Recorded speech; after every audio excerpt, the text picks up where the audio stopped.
He was a predator, a goal-hungry striker, once regarded as the best in the business. Romario, that's brilliant, and Sosat!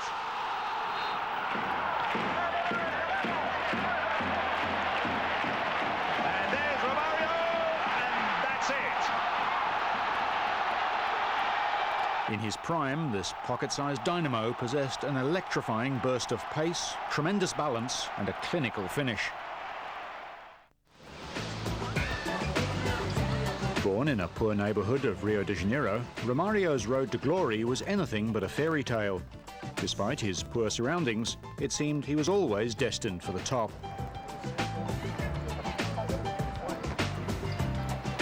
At 15, Vasco da Gama rejected the precocious teenager because they considered him too short to make the grade. However, 2 years later, the club decided to give him another chance. Turning professional in 1985 at the age of 19, Romario went on to win state league titles in 1987 and 88 and was the top scorer in both tournaments. After making his international debut in 1987, Romario was a member of the Brazilian team that won the silver medal at the 1988 Seoul Olympics. Following his 7 goals on the world stage, the striker's glittering career took off. Signed by PSV Eindhoven, he moved to Europe, where Dutch fans marvelled at his magical displays for 5 seasons.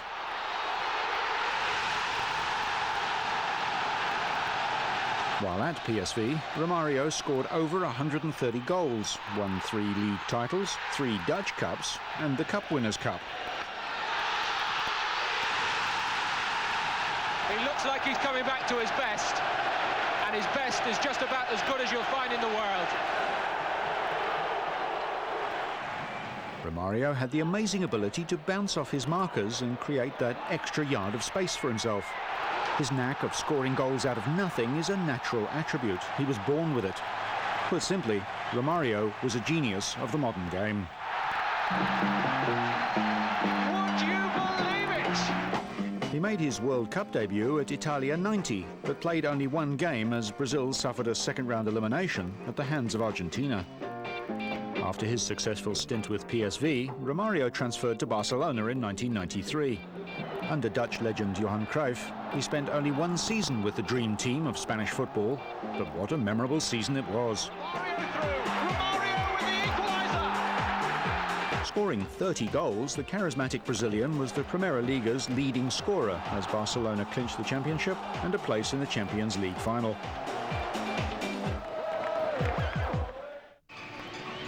Romario carried his fantastic form into the 1994 World Cup and was a towering presence for Brazil in the USA. In the first round, he found the back of the net in 3 games, including this one against Sweden. Oh, that's brilliant! That is brilliant! Romario's 3rd World Cup goal, and easily his best. In the quarter-final, Romario's goal knocked Holland out of the tournament. Left-hand side, Romario's getting into the near post. Romario!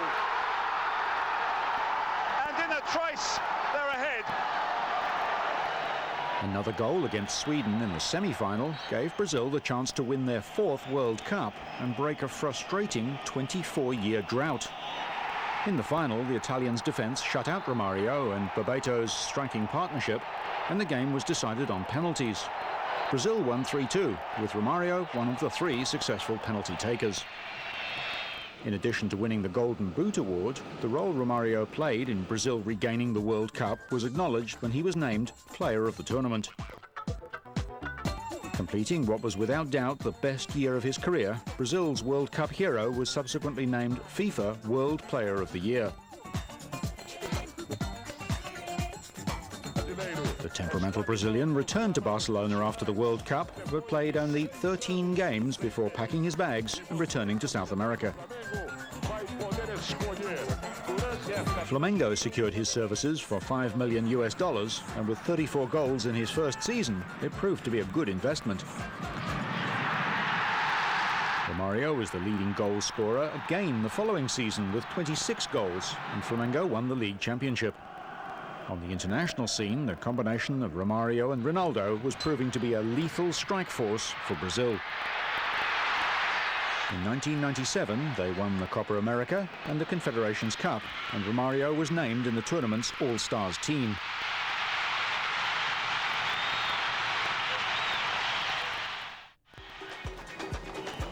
France '98 should have been another opportunity for fans around the world to admire the genius of one of the best strikers to have played the game. Instead, it was a disaster.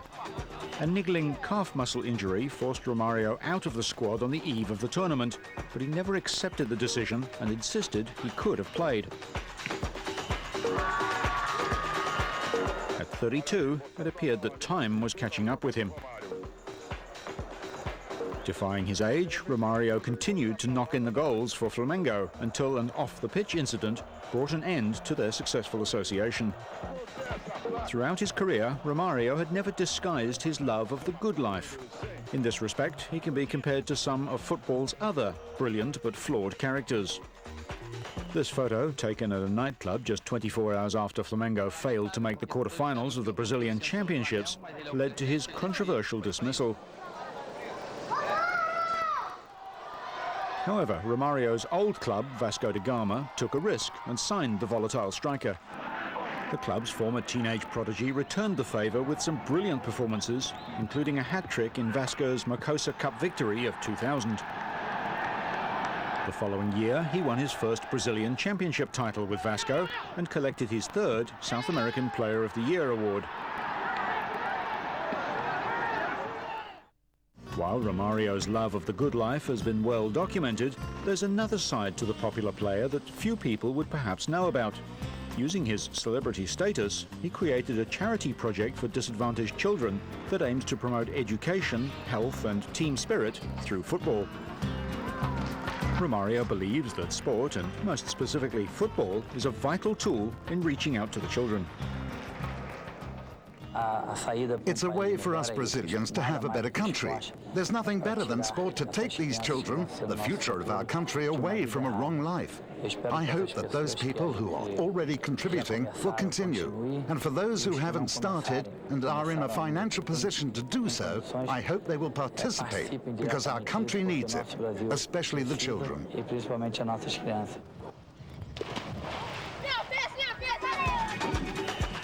Following the disappointment of missing France '98, Romario dreamt of playing on the world stage just once more, but it wasn't to be. Over the years, his attitude to training, discipline and authority had never endeared him to any of the national coaches, and as expected, his name was missing when Brazil's coach Felipe Scolari announced his 23-man squad for Japan and South Korea. Pressed for a reason why Romario was excluded, Scolari said that the 1994 World Cup hero had been left out for tactical and technical reasons. There was overwhelming support for the prolific striker to be reinstated. Even the president of Brazil joined the campaign, but it was to no avail. Later, Romario wept as he thanked the public for supporting his bid to win back his place on the national team. At the age of 36, the last opportunity to compete against the world's best had passed him by. At the turn of the millennium, Brazilian football was being crippled by an economic crisis, and Vasco da Gama was just one of the clubs trying to survive this difficult period. As always, Romario had an opinion to express. This is a reflection of many bad things that have happened over the past years. Bad administration by various club directors, lack of competence and lack of honesty. That's the cause. And I think that not only the players, but everyone who makes a living from football in Brazil are going through a very difficult time. Unable to negotiate a suitable contract with Vasco, Romario transferred to Fluminense in 2002. Controversy followed the striker to his new club as teammates were upset at the salary he received in what were cash-strapped times.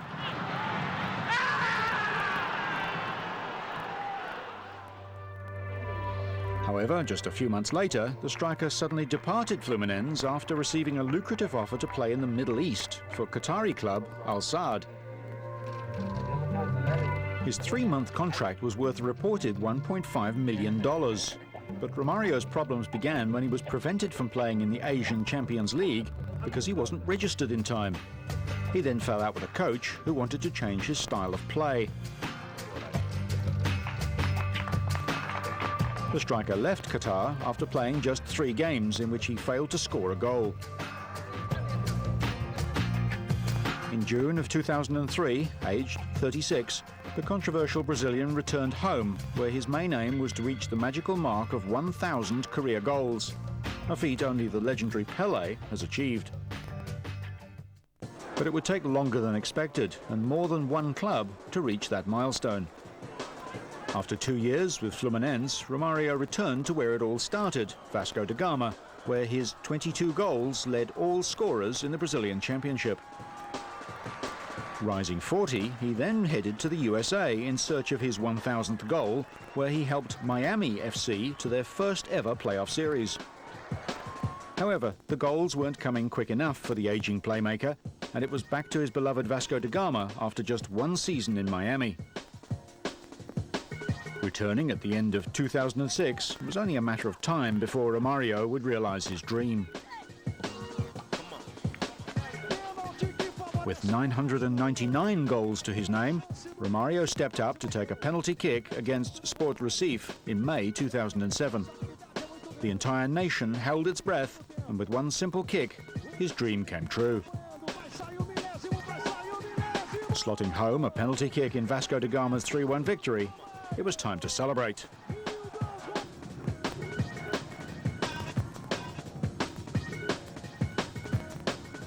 I thank God who gave me this opportunity. Really, I didn't expect it. Because to achieve a historic landmark like this, not only to me, but to my family and my friends, I think also to Brazil and to the world, it's an important thing to football. Although Romario admits his tally includes youth team, friendly and testimonial games, there are few who have even come close to the mark. Reaching his 1,000th goal in football, Romario could now retire a satisfied man. Although he's sometimes been referred to as a wayward genius, there's no doubt Romario is a master of his art. And having played the game with so much passion, it's hardly surprising that he's an immortal favourite of the Brazilian fans. Romario, that's brilliant. And so's that. Romario through. Romario with the equaliser. Would you believe it? Romario now. He's through. Oh, that's brilliant. That is brilliant. He looks like he's coming back to his best. And his best is just about as good as you'll find in the world.